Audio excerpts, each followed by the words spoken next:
l'atmosphère. Pourquoi vous êtes ici ?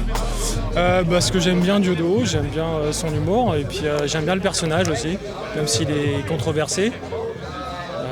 Moi je trouve que c'est pas un personnage qui mérite toute cette controverse, mais bon. Ah, c'est assez violent et ça fait un moment qu'il prend des coups. Hein. Oui, ça fait un petit moment, ouais. Mais il reste encore du monde. On est presque 1000 aujourd'hui. Ah ouais, 1000 À peu près, c'est ce que j'ai entendu hier, 1000 réservations. Ouais. C'est pas beaucoup, hein. Tu trouves ? C'est pas mal déjà. C'est pas mal pour quelqu'un qui se fait bloquer de partout en fait. Bah voilà, quelqu'un qui est censuré et qui n'a pas les moyens de faire de publicité non plus, ça reste quand même énorme. Ah, Diodo, c'est le taulier. Diodo, c'est un peu... Moi, je dirais que c'est celui qui a fait éveiller le plus de monde en France.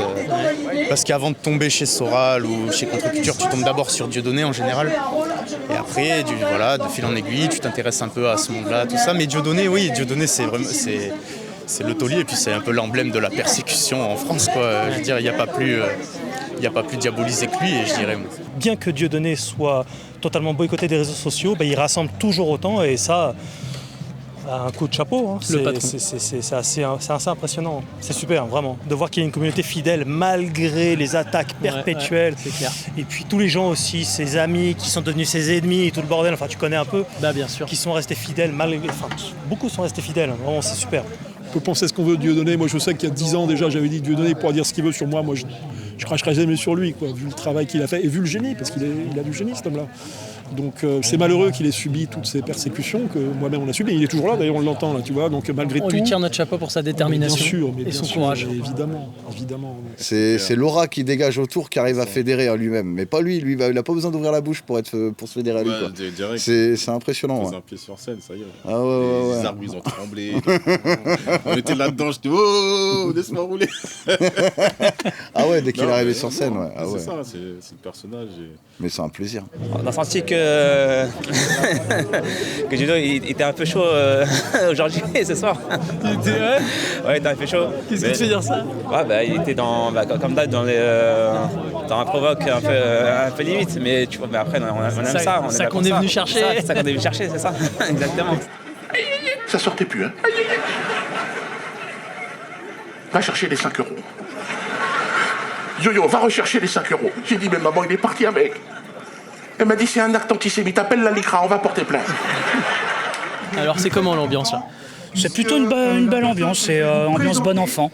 Ouais, festival festif quoi. Oui. C'est la première fois que je viens assister à un spectacle de Dieudonné. Ah ouais, vous connaissez un petit peu le personnage ? Oui, en fait, je l'avais vu à plusieurs reprises sur des vidéos ou à la télé aussi, des retransmissions. Et puis là, j'ai appris que je crois que c'est son dernier spectacle, c'est ça ? Finissons-en, ouais. Voilà, c'est ça. Donc, on ne sait jamais si c'est son dernier spectacle. Voilà, c'est toujours la surprise. Donc je viens à la rencontre du personnage. D'accord. Et de son public alors ? Et son public en même temps. Alors c'est comment le public de Dieudonné ? On m'avait dit qu'en fait c'était essentiellement masculin. Et là je découvre que non, en fait il y a les deux. Il y a les hommes et les femmes qui sont présentes. Ce qui me rassure, c'est que c'est le mélange hétéroclite du public. Voilà. Donc, il y a tous les âges, toutes les provenances. Oui, toutes les provenances, toutes les catégories sociales, toutes les opinions politiques, semble-t-il, toute la diversité. Voilà. Il est varié. Ouais. Il est varié. Vous voyez, il y a plein de casques à pointe, il y a des nazis partout. Ouais, vous êtes en danger de mort là. Comment ? Vous êtes vraiment en danger de mort là. Ah oui. On est toujours entre gens bien. C'est-à-dire que c'est des gens ouverts, c'est des gens cultivés, divers, qui lisent. Et voilà. Tu penses que c'est essentiel, la lecture ? C'est le futur, c'est ce qui nous sauvera. C'est vraiment ce qui nous sauvera. Apparemment, c'est un public fasciste, antisémite et tout ce qu'on veut. Tous les noms d'oiseaux. Voilà, tous les noms d'oiseaux. Là, on peut voir qu'il y a une belle diversité. Voilà, par exemple, il y a beaucoup de blacks, d'arabes, peut-être même des juifs qui sont sûrement là. Ouais. Faut arrêter le sketch. L'année où j'avais fait sa première partie, il y avait des juifs, donc tu vois, c'est pas du tout. C'est pas ce qu'on peut lire en fait. C'est pas ce qu'on peut dire dans les médias qui veulent absolument maintenir une idée sur Dieudonné très précise, très ciblée. et qui n'est sans doute pas la vérité. Il n'y a pas beaucoup d'humoristes qui sont capables de tenir une cadence de 23 spectacles, d'en sortir un par an. Presque un par an, ouais. Ouais, il n'y a personne qui fait ça pratiquement. Non, c'est quand même un artiste vraiment de haut niveau. Et puis en plus, c'est un mec, voilà, qui, comme on dirait chez nous, qui porte ses couilles et qui est... Il va jusqu'au bout. Jusqu'au bout, voilà. T'as l'impression qu'il est prêt à aller vraiment jusqu'au bout, quitte à payer le prix. Voilà, c'est ça. Là, on voit que d'ailleurs, il a encore pris hier, je crois, 3 ans et 2 ans ferme, c'est ça, 3 ans dont 2 ans ferme. Ouais, on voit bien qu'ils essayent petit à petit de l'amener. On voit bien ce qu'ils ont fait à Hervé Ryssen, que je vois là-bas. Voilà, on voit bien qu'ils essayent de claquer un peu le mouvement dissident, de l'étouffer par tous les moyens. Ouais. Il a dit un truc qui était rigolo dans ce spectacle-là, entre autres. Il a dit non, je ne me rends pas. Apparemment, il ne se rend pas, je crois qu'il ne faut pas se rendre parce qu'il n'y a pas de guerre, donc il n'y a pas de raison de se rendre en fait. J'aurais quand même un truc à lui dire sur la prison. Parce que j'ai cru entendre dans la vidéo d'hier qu'il préférerait aller en prison que porter un bracelet électronique. Et moi, je pensais qu'en prison, effectivement, je pouvais discuter avec tout le monde, dire ce que j'ai à dire. Dans les lieux communs, si vous avez accès aux lieux communs. Mais justement, le problème, il est là, c'est que Dieudonné, il sera mis à l'isolement illico. Ouais. Et il n'aura pas une assemblée, il n'aura pas 40-50 personnes dans la cour de promenade tous les jours pour leur dire ce qu'ils pensent. Ouais, il sera à l'isolement, il aura peut-être 1 ou 2 co-détenus à l'isolement, ça sera un pédophile, un trafiquant de cocaïne. Vive le bracelet. C'est ce que je pense. Ouais, ok, d'accord. C'est malheureux, mais c'est comme ça, on doit porter le bracelet. J'imagine que Soral, s'il revient en France, il portera un bracelet aussi, on est condamné. Mais quelque part, je suis sûr que Dieudonné va en faire une marque de fierté de son bracelet et il nous fera des vidéos en nous montrant ses chevilles. Moi, c'est peut-être ce que je ferai aussi, parce que de toute manière, on n'a pas le choix, puis autant comment tu dis Oui, prendre le meilleur de voilà, tout ça, puis en rire, finalement. Essayez d'en rire, ouais. Bon, Dieudonné a plus de facilité que moi à ce sujet. Il est bon pour ça. La moindre personne qui dit quelque chose, on essaye de tout de suite. Il faut qu'elle commette un meurtre dans la seconde. Faut la couler, il faut qu'elle ait violé un chien aveugle et handicapé. Tout de suite, il y a une telle cabale. J'ai vu dernièrement encore l'histoire d'Alice Coffin, c'en est l'exemple exact. La meuf pour des fleurs, c'est une agression, c'est je sais pas quoi. Voilà, alors qu'on voit très bien un gars, il se baisse, il lui offre des fleurs. Franchement, en termes d'agression, j'ai vu mieux. J'ai vu pire. Ouais. Tu sais, quand j'ai fait la première partie de Dieudonné il y a 2 ans, il y a des artistes qui m'ont appelé en disant on a vu que tu étais chez Dieudonné, donc tu es antisémite. J'ai eu bien sûr, puis je suis noir aussi, tu vois. Et je suis une femme. Oui, non, puisque Dieudonné, si je vais chez Dieudonné, c'est que je suis antisémite, tu vois ce que je veux dire. C'est une façon de penser qui a été systématisée, tu vois. Et ce garçon que j'avais vu la semaine d'avant chez Laurent Ruquier, je lui ai dit oui, moi je t'ai vu chez Ruquier, donc t'es gay, tu vois. Voilà, forcément, tu vois. Et comment t'expliques cette montée de la pression en ce moment-là? C'est vrai qu'on voit que c'est de plus en plus compliqué pour s'y exprimer, en fait, tout simplement.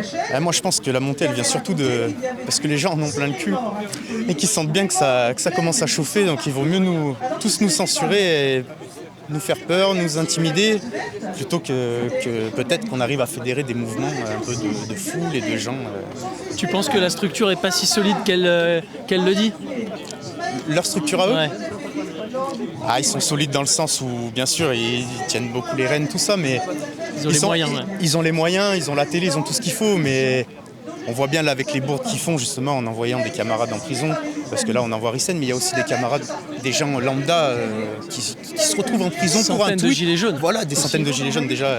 Voilà, aussi des gens qui ont juste tweeté, partagé quelque chose, ils se retrouvent avec des 6 mois ferme, tout ça à faire.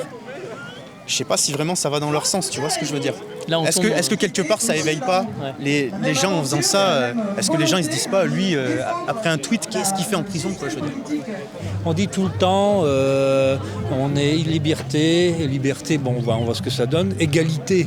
Moi, je vais me dénoncer d'un sens, mais pendant le dernier confinement, pendant tout le mois, j'allais au restaurant midi et soir, avec des politiques, avec des policiers, avec tout ça. Et je leur disais, mais ça vous fait pas chier d'être là? Ils me disent, non, mais vous êtes au courant que vous interdisez aux gens d'y aller. Je dis, oui, mais en gros, ils vont pas s'interdire eux-mêmes. Ils interdisent à tout le monde pour pouvoir y aller eux. Mais ils me disaient, on va pas être emmerdés, on est de la maison. Donc des avocats, des ministres, tout ça, tout. Dans Paris, on allait, il y avait quelques restos comme ça où il y avait des ministres, des policiers, et on y allait, midi et soir. On fait gaffe, toi tu vas avoir des emmerdes. Bah, de toute façon, j'en ai déjà eu. Alors, je suis plus à ce près, je m'en fous. Et non, mais voilà, pour moi, c'est une grande fumisterie de toute façon. Et puis, voilà. Quand on a un certain Éric Zemmour qui balance à tout va sur l'islam, il y en a qui peuvent tout dire et d'autres qui n'ont rien le droit de dire. Bah évidemment, tant pis si après je me fais censurer. Mais il a sa carte de membre, donc lui peut se permettre de dire ce qu'il a envie. Ouais. Et surtout il peut dire ce qui serait pénalement répréhensible. Mais c'est vrai que la loi se mêle en ce moment de ce qu'on a le droit de dire ou pas, quoi. Ah bah ça c'est clair. Même eux s'embrouillent. Même eux s'embrouillent dans leurs lois, dans leurs mesures répréhensibles, quoi. Je suis condamné pour des tweets, donc c'est acté, des posts Facebook, mon petit livre rouge de 2012 et puis mon dernier livre de 2018 aussi qui a fait l'objet d'une procédure et d'une condamnation, celle en l'occurrence à 1 an de prison, c'est mon dernier livre. Les autres livres sont passés, donc tu vois... Mais ça méritait pas un traitement comme ça, je veux dire.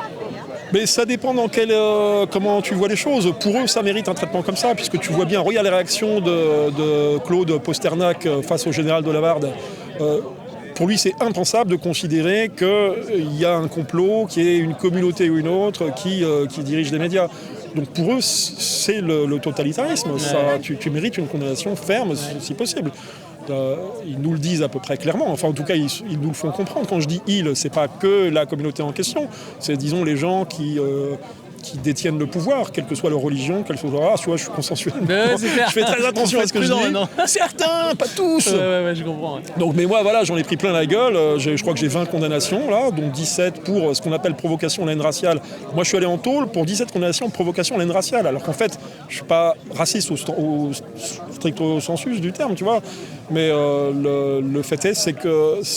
Des propos sont pas passés. Non, mais quand tu parles du judaïsme, il faut faire très attention à ce que tu dis. Moi, j'ai beaucoup étudié le sujet, je sais de quoi je parle, mais simplement, j'ai fait des erreurs, comment tu dis, sémantiques, si tu veux. Voilà, moi, je sais de quoi je parle. Quand je dis les, c'est les, quand je dis certains, c'est certains. Ça, ouais. Mais voilà, on m'a reproché d'avoir... surtout d'avoir trop travaillé, d'être allé trop loin dans ce domaine. La recherche. Et voilà, mais Dieudonné a fait un travail, pas seulement sur cette question, mais sur la critique de la société telle qu'elle est, quoi. Sur le fait que la liberté d'expression se restreint comme une peau de chagrin, le fait qu'il y a un... Regarde, écoute France Inter en ce moment, j'ai l'impression qu'une émission sur deux, c'est sur le féminisme. Ouais, c'est pas normal, mais c'est pas normal. Le féminisme, le transgenre, les mariages homosexuels... C'est bizarre, pourquoi il y a autant de films qui sortent sur le sujet en ce moment? Parce que peut-être qu'il y a peut-être beaucoup d'homosexuels dans le cinéma, je sais pas, parmi les producteurs et les réalisateurs. Ça se tient. Tu fais pas un film faisant l'apologie de l'homosexualité si t'es pas toi-même homosexuel. C'est toujours pour créer la confusion, la destruction du genre, la destruction de la culture, la destruction de toutes ces choses. Oui, alors dans quel but, dans quel objectif Gouverné par le chaos? Non, je pense pas que ce soit ça. Je pense pas que ça soit gouverné par le chaos. Je pense que ça correspond au psychisme profond des gens qui font cette propagande. Et c'est l'objet d'au moins 3 de mes livres. C'est pas gouverné par le chaos. Je pense qu'ils veulent vraiment la paix sur Terre. Enfin, quand je dis ils, et quand... Non, attention. Oui.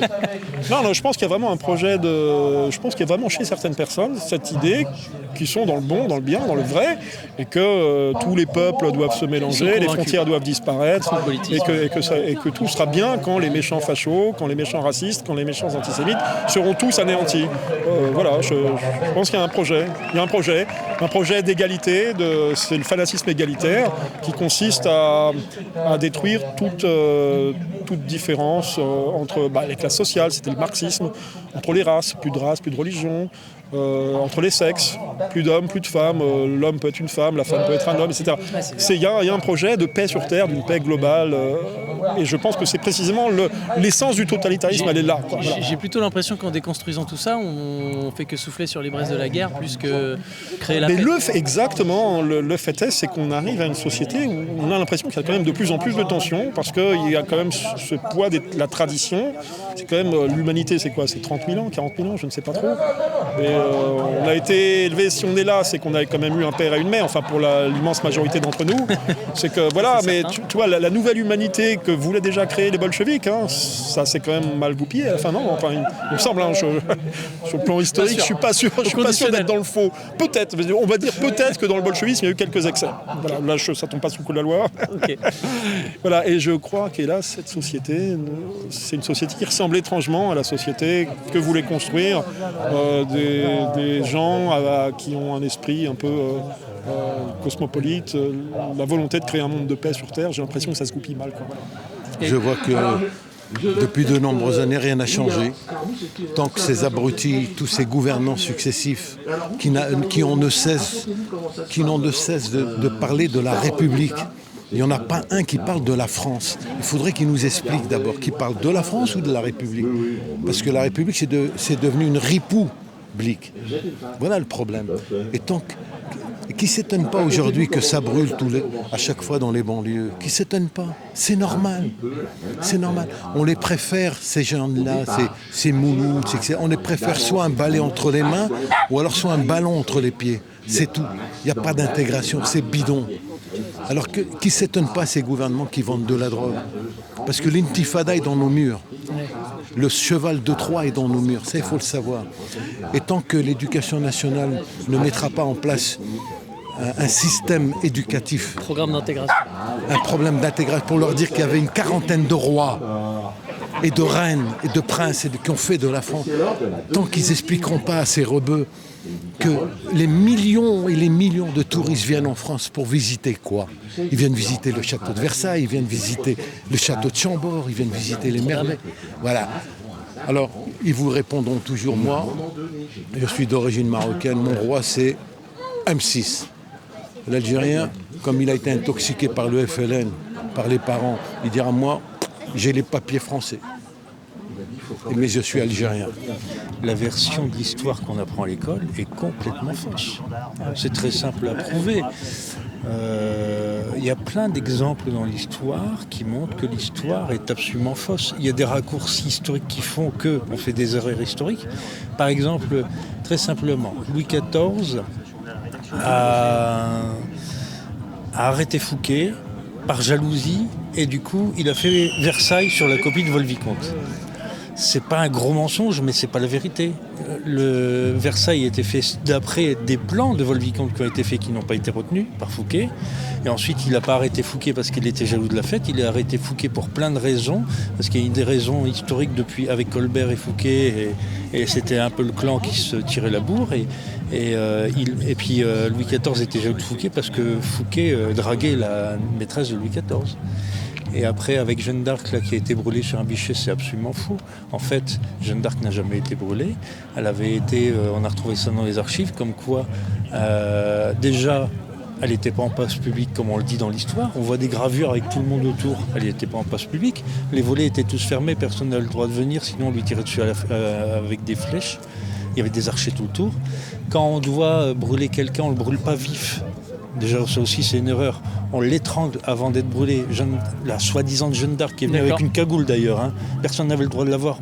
Le bourreau n'a pas pu aller l'étrangler, il n'avait pas le droit de l'approcher. On a brûlé cette personne. D'accord. On ne sait même pas si c'est... Et en fait, dans les archives, après, on trouve que il y a la Sainte Jeanne d'Arc parce qu'elle est revenue. C'est vrai qu'elle est revenue parce qu'on l'avait mise dans le sud. Et après, quand elle est revenue, on lui a dit non, s'il te plaît, fous-nous la paix. Et on l'a renvoyée dans les îles pour qu'elle reste tranquille. L'histoire est un outil politique qu'on utilise, que les politiques utilisent pour les mettre à leur sauce et pour créer, comme on le dit, des bons moutons. Une vraie pensée unique de l'histoire. Et il y a beaucoup de gens qui ont peur de ça, qui disent, parce qu'ils sont perdus du coup, d'un seul coup, on leur dit non, c'est pas ça ce que vous avez appris à l'école depuis le début, ça n'existe pas. Et ils ont peur, les gens. Bien sûr. Puis c'est difficile à accepter de se dire j'ai été trompé sur toute la ligne, tout est faux. Oui, mais la réaction naturelle, c'est le déni. De toute façon, depuis l'Antiquité grecque, on dit que le premier ennemi du peuple, c'est l'État. C'est vrai. C'est l'État qui est une mafia qui se légitime. Bien sûr. Et le pire, c'est quand ça devient des financiers. Et c'est ce qu'on a depuis Sarkozy. Donc avant, on avait une certaine classe. Le monde marchand. Voilà, ça c'est le pire du pire. À partir du moment où vous faites rentrer des banquiers dans un État, vous êtes mort. Avant les banquiers, même les marchands. Oui, parce qu'à ce moment-là, ils ne servent plus la France, ils s'en servent. On a fait donc le parti d'Equidam. Hein, vous en avez marre de tous ces politicards de merde. Votez PQ. Hein, on va torcher la République. Et donc nous on dit le message aux politiciens, c'est-à-dire que celui que tous les Français veulent leur envoyer. Hein, allez vous faire enculer bien profond. Magnifique. Voilà. Allez vous faire enculer et bien profond. Politiciens pourris donneurs de leçons. Vous nous avez menti, nous vengerons. En 2022, on vous mettra tous en prison. Tous nos problèmes viennent du fait du verrou bancaire.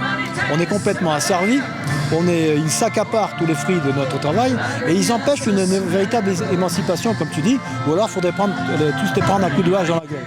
Je ne serais pas contre, hein, mais il paraît que c'est pas bien.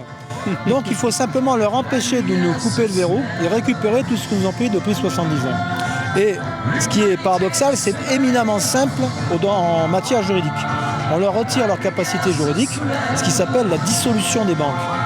Et en droit français, quand on dissout un organe, une entité quelle qu'elle soit, on récupère tout son patrimoine.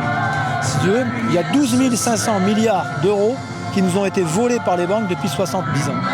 On reprend tout, on reconstruit notre pays, on refait les services publics, on fait le plein emploi, on fait une politique de grands travaux et on vire des richesses. Voilà, et on vire tous ces gens-là parce que la seule rémunération qu'auront les gens, c'est par leur travail. Tu vois, on inverse tout le système, mais c'est si simple.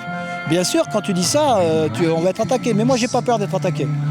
Par contre, la seule solution, la seule invective que je leur dire, quand vous viendrez m'assassiner, ne ratez pas votre coup. Parce que moi, je ne vous raterai pas. Ouais, c'est clair. Et il faut expliquer parce qu'on s'est enfermé dans un carcan, ils nous ont enfermés dans un carcan émotionnel et juridique, où les gens ils se disent « Ah, on ne peut rien faire. Ah, c'est comme ça. De toute façon, il n'y a rien à faire. » C'est une forme de fabrique du consentement, la résignation. Oui, ben c'est vraiment ça. Et puis on est déjà la 3e génération qui a avalé ça, tu vois. Donc c'est très difficile, c'est un peu comme la religion que les gens ils retransforment à leurs enfants. C'est une croyance. C'est une croyance comme le Père Noël, mais seulement à un moment aux enfants on leur dit il n'existe pas le Père Noël. Comme la foi qu'on met en la monnaie d'ailleurs. C'est encore une croyance. Et c'est pour ça que ils nous ont créé un système économique dans lequel on dépend de la monnaie. C'est pour ça qu'il faut, plutôt que d'essayer de s'en sortir en se départissant de la monnaie, ce qui est impossible, puisque s'il y a des échanges qui sont maintenant internationaux, il faut un échange directement, on ne pourrait plus faire du troc, on se réapproprie leur système, comme je t'ai dit. On dissout les banques, on ne change rien. Celui qui avait son compte à la BNP garde la BNP, mais tout revient à l'État. C'est-à-dire que, je te dis, leurs 12 500 milliards d'avoirs en France. C'est public. Voilà, et en plus, on supprime tous les agios, on supprime tous les frais de compte bidons, et on fait des prêts à ceux qui créent quelque chose. Bien sûr, celui qui doit réparer, on peut lui faire aussi. Mais dans un parti. Mais c'est fait. Pour ça, je dis, le parti des Kidam, en plus, on peut pas. C'est nous les Kidam. Ça fait 70 ans qu'on sert de serpillière pour eux. Alors que le principe est simple. Il y a, tu vois, les dernières élections, il y a eu 72% d'abstention. Donc l'élection présidentielle, elle joue un peu moins. Mais il ne faut pas oublier que sur 72% d'abstention, c'est simplement sur les inscrits. Et il y a 25% de non-inscrits. Donc si tu fais l'arithmétique, on est 82% à ne plus avoir confiance, qui en ont marre donc à ces politiciens de merde. Il suffirait qu'une personne sur 3 de nous vote pour notre candidat. Moi je m'y colle parce que pour l'instant il n'y a personne, mais moi je suis demandeur d'un meilleur candidat que moi. Tu vois, parce que moi je sais ce qu'il faut faire, mais je conçois très bien que quelqu'un ne veut pas voter pour un... Moi je suis tueur à gage depuis que j'ai 14 ans. Je ne fais plus, je suis vieux. Mais s'il faut y aller, j'y vais. Mais on lance un message à la recherche. Dites-nous pourquoi vous seriez le meilleur candidat du PQ et on vous suivra jusqu'à la mort. Et je ne sais pas des mots. Non, je comprends. Voilà, et donc on livre simplement les gens manquent de détermination. De détermination. Donc moi je leur dis, s'il vous faut vous guider pour vous sortir de votre carcan, j'y vais. Mais c'est pas pour moi. Moi ça ne m'intéresse pas d'habiter l'Élysée. Moi je veux reconstruire notre pays. Je veux que les gens, que tes enfants, les miens, mes petits-enfants, ils finissent pas dirigés par des enculeurs d'enfants. Ça te fait penser à Roger Hollande. Oui, c'est ça. On dit toujours il faut mieux un assassin qu'un enculeur d'enfants. Surtout un assassin d'enculeur d'enfants. Il faut qu'on se débarrasse de ces gens-là. Donc on peut le faire de manière démocratique, puisque c'est vrai, ça restera quand même français. Mais il faut que les gens pensent que c'est si simple. Sur une personne sur 3, qu'on est tous d'écouter, on choisit la peste et le choléra. Moi, Marine Le Pen et Macron, je ne vois absolument aucune différence. C'est la même. Ils bossent tous pour Rothschild, on le sait. Hein. Donc, il faut simplement prendre ces consciences-là, si, quelle que soit la personne pour qui on vote, mais qui doit être le candidat de la dissolution des banques, on reconstruit tout notre pays en même moins de 5 ans. On redeviendra la 2e puissance du monde. On a tout en France. Et on s'en fout des Noirs, des Arabes, c'est rien, c'est français les gens, on n'a rien à branler. Et là il y a du boulot parce qu'ils ont bien dilapidé. Et c'est pour ça mais en fait ils ont dilapidé que des valeurs qui sont les nôtres.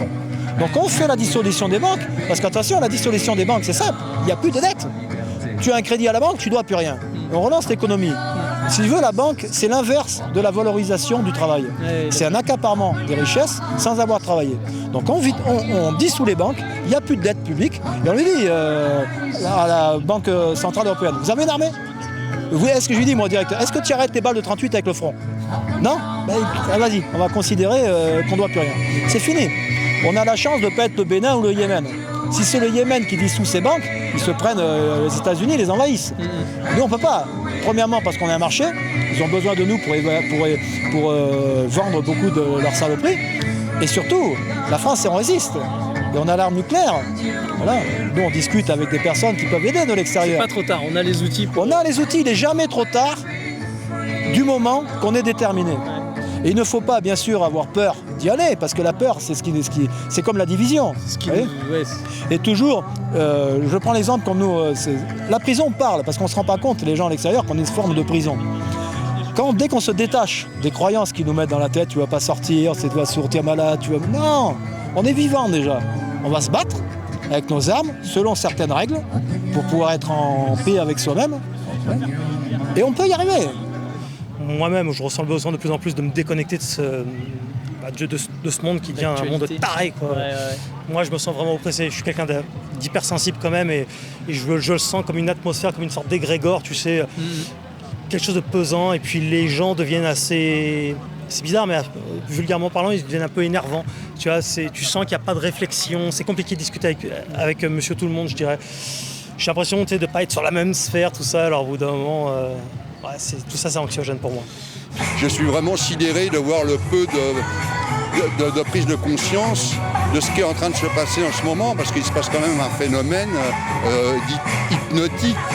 Les gens sont comme hypnotisés et paralysés par ces histoires de virus, partout, ils sont terrorisés partout. Il suffit de prononcer certains mots et on sent qu'ils sont tétanisés. Quoi. La propagande de terreur marche à merveille. Ah oui, c'est terrible, hein. On se dit mais dans quel monde vit-on ? En tout cas ici je crois que les gens ils ont... Voilà, leur libre arbitre est à peu près intact. On a l'impression quand même que ça se passe bien. Oui, c'est un petit kilo de conscientisation. La conscience commune. Tu t'es fait vacciner ? Non. T'as pas ton masque ? Bah voilà. Et le gel hydroalcoolique ? Non mais tu sais, on est un rassemblement anti-juif, antisémite, conspirationniste, fasciste, tu vois. Oh non, mais si tu m'avais dit ça avant, tout ça je m'en vais. Voilà, personne n'a de masque, ça vous dérange pas, vous ? Pas trop. Non, tout le monde s'en tape. Hein. Oh, je crois que c'est clair. Non, mais bon, c'est bien que tout le monde se vaccine quand même. Moi, je suis pas complotiste contre le vaccin. Okay. Vous savez, moi, je suis atteint d'une leucémie aiguë, comme celle de Marielle de Sarney, qui est décédée de la même il y a 6 mois. J'ai fait 8 semaines de chambre stérile. J'ai fait 150 séances de chimiothérapie à l'arsenic. Ouais. Et je remercie infiniment la médecine française. Okay. Voilà, donc je lui en sais gré. Donc franchement, j'ai rien contre le vaccin. Moi-même, je le suis vacciné et j'encourage tous les gens à le faire. Celui qui est à la banque, c'est le nouveau curé de la ville. Là, tu sais. Les gens arrivent, ils sortent comme ça, puis en sortant de coronavirus et tout, on peut avoir un crédit. Dictature sanitaire, moi étant soignante, j'en ai des choses à dire. Allez, raconte. Écoute, dire quoi ? Dire que je me ferai pas vacciner ? Que je vais certainement perdre mon travail à un moment donné, en tant que aide-soigngnante. Ouais. J'ai bien aimé son passage, justement, j'écoutais attentivement. Et oui, j'attends toujours la prime de l'État, oui, c'est vrai que je ne l'ai pas eu, forcément. Et c'est vrai en plus. J'étais à fond dedans, oui. Pas de masque au début, parce que il n'y avait pas besoin, etc. Puis après les masques, en tout va, voilà. On n'a plus le droit de le retirer. Non, mais super. Je suis contente d'être là et de pouvoir suivre. Tu essaies de glisser un peu de quenelle avant de perdre ton job, quoi. Oui, carrément. Je l'ai pas porté moi depuis le début. Pourquoi vous mettez pas de masque ? Parce que je veux pas être muselée comme un animal. Et alors, comment expliquez-vous que tout le monde le mette ailleurs ? Alors je pense que là les gens ont un problème cognitif. Ouais. C'est ce que je pense. La peur, la propagande à fond, je pense que c'est ça. Et même maintenant qu'il ne faut plus le porter, il y a encore des gens qui le portent encore. Donc je pense qu'il y a un gros traumatisme de la population. Ah ouais. À force de martelage médiatique, ça finit par fonctionner. Ah bah, ça a bien marché avec un autre monsieur en Allemagne, que je ne citerai pas. Ouh là là, vous faites référence aux heures les plus sombres de l'histoire. Par exemple. C'est des mesures complètement liberticides, des mesures totalitaires, dictatoriales. Je vois pas comment un masque peut protéger d'un quelconque virus. Surtout les masques de papier, qui en plus sont très néfastes pour la peau. À chaque fois que je le mettais, à chaque fois qu'on me l'imposait que je le mettais, ça me grattait tu vois, par là. Déjà, je le dis, moi j'ai pas peur. J'ai vu des décès qui n'étaient pas Covid et sur le papier on marquait Covid. Et c'est vrai. Attention à ce que tu dis, toi. Toi, tu vas finir antisémite avant la fin de Eh ben, écoute, c'est pas grave. Toi, t'es une conspirationniste, attention. Et non, mais c'est vrai. Le problème, c'est de pouvoir contrôler les gens, dire si vous êtes debout, vous pouvez choper le Covid, mais quand vous êtes assis, vous ne l'avez pas. Quand je vois comment le peuple se comporte, par exemple, il n'y a pas eu de gros rassemblements pour cette dictature sanitaire que l'on a tous subi et qu'on va encore subir. Parce que je peux vous assurer qu'en septembre, il va y avoir un 4e confinement. Ah mais c'est sûr. C'est sûr et certain. Regardez ce qui s'est passé en Allemagne, en Serbie, en Italie. Il y a eu des rassemblements monstres contre cette dictature sanitaire. Et comment se fait-il que dans un pays comme la France, qui est le plus beau pays du monde, je le dis, il n'y a pas eu de gros rassemblements, de mobilisation. On est beaucoup trop minoritaire et c'est pas normal. Anesthésié complètement. Ah, complètement anesthésié, et surtout à Paris. Moi, je suis pur parisien. Ouais. Je suis un parisien de la première heure. Et quand je vois comme les Parisiens se comportent, en province, ils sont un peu plus réveillés. Mais à Paris, c'est incroyable. Ouais. C'est incroyable. Tout ce qui est lié en ce moment à la dictature sanitaire, tu vois, machin truc, c'est anxiogène et des fois ça fait du bien de voir ailleurs, de faire d'autres choses et tout ça, de déconnecter. Donc, puis à force d'être boycotté à gauche, à droite, au bout d'un moment t'en as plein le cul et je vais rester vraiment dans ma théologie. Quoi. Ouais. Enfin, je reste dans ma théologie et puis voilà. On parle un peu de Jésus, je crois qu'on a besoin de parler un peu d'espérance, d'amour. De miséricorde. Pour contrer un peu la terreur. Ouais, je pense. Ouais. Un peu de Jésus dans ce monde de tarés, ça fait pas de mal. Clair, ouais. C'est clair. Diodo m'en parlait hier justement. Ouais. Ouais, faut redonner de l'espoir aux gens, parler de sujets un peu plus positifs. Bah voilà.